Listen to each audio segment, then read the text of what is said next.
Hi friends, welcome to my channel. இன்னைக்கு நம்ம பார்க்க போறது பிரியாணி மசாலா பவுடர்.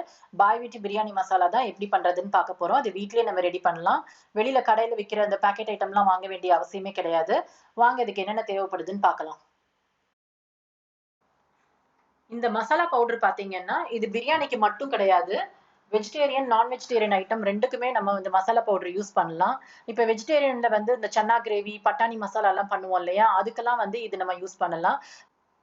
நான் வெஜிடேரியன்ல வந்து mutton biryani, chicken biryani, mutton gravy, chicken gravy இதுக்கெல்லாம் நம்ம யூஸ் பண்ணலாம். இப்போ இதுக்கு என்னென்ன இன்கிரீடியன்ஸ் தேவைப்படுதுன்னு பார்ப்போம்.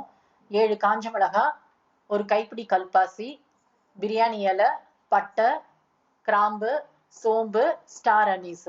இப்போ மெஷர்மெண்ட் பார்த்தீங்கன்னா பிரியாணி இலை, பட்டை, கல்பாசி, சோம்பு இது நாலுமே வந்து ஈக்குவல் குவான்டிட்டி எடுத்துக்கோங்க. கிராம்பும் ஸ்டார் அனீஸும் அதை விட கம்மியா எடுத்துக்கோங்க. அதாவது இதெல்லாம் வந்து 100 கிராம் எடுத்துக்கிட்டீங்கன்னா கிராம்பும் ஸ்டார் அனீஸும் 50 கிராமுக்கும் கம்மியாவே எடுத்துக்கிட்டா போதும். ஒரு கடாயில எண்ணெய் இல்லாம இந்த மசாலா ஐட்டம் எல்லாத்தையுமே ட்ரையா ரோஸ்ட் பண்ணி எடுத்துக்கணும். எண்ணெயில வறுக்க வேண்டிய அவசியம் கிடையாது. சூடு வர அளவுக்கு வறுத்தா போதும். இந்த பிரியாணி பவுடரை நம்ம ஃப்ரிட்ஜில் தான் ஸ்டோர் பண்ணணுங்கிற அவசியம் இல்லை. இதை நம்ம வெளியிலே வச்சு கூட ஸ்டோர் பண்ணிக்கலாம். 6 மாசம் வரைக்கும் கெட்டு போகாம நல்லா இருக்கும். இது வறுத்தெடுத்ததும் நீங்க கொஞ்சம் ஆற விட்டுருங்க. ஒரு பிளேட்ல வச்சு ஆறுனதும் மிக்ஸி ஜார்ல போட்டு நல்லா பவுடர் பண்ணி எடுத்துக்கலாம்.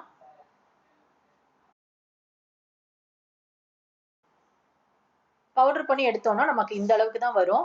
கலர் பாருங்க, இது ஒரிஜினல் கலர். இது மசாலா பவுடரோடது இந்த மாதிரி தான் இருக்கும். இது நம்ம ஒரு ஏர்டைட் கண்டெய்னர்ல போட்டு ஸ்டோர் பண்ணி வச்சுக்கலாம். எல்லாத்துக்குமே நம்ம யூஸ் பண்ணிக்கலாம். இது நீங்க ட்ரை பண்ணி பாருங்க. எப்படி இருந்ததுன்னு எனக்கு சொல்லுங்க.